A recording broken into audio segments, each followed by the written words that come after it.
Delhi to Tipuram in Kerala, we saw doctors out on streets protesting against the new medical commission bill that has been cleared by the cabinet and tabled in the Lok Sabha. But as the protests continued, the parliament also decided to send this bill for further discussion to the Parliamentary Standing Committee, where now more consultations will happen on each aspect of this bill. Let's go across to Milan to get you a sense of what is it that the doctors have an objection to, Milan.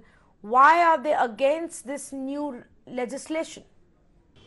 Well, Tanvi, today, the entire day, in fact, doctors in Delhi had called for a shutdown of the OPD services, and all this in a protest against the National Medical Commission bill.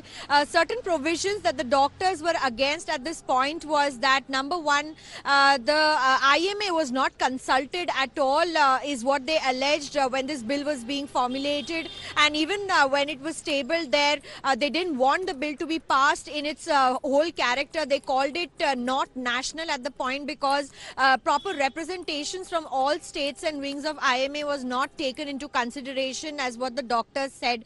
They also mentioned that this will be a body that would do away with the Medical Council of India, and also the fact that all these doctors who have taken degrees of MBBS will now have a problem because there was a specific provision that also mentioned how others practicing Ayurveda and Unami and other kinds of alternate medical things could also do a short course, a bridge course, and could practice medicine.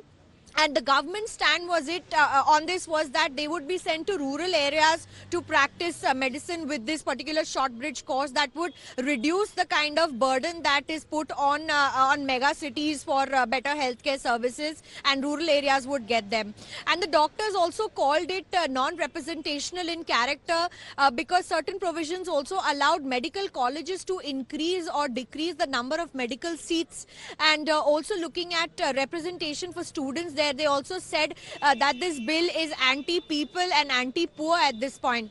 However, we know during the course of the day, the bill was referred to the Standing Committee for further deliberations, and hence the doctors of the IMA called off the strike and asked all OPD services to resume. However, on ground, there was no impact or hit on healthcare services for the people there.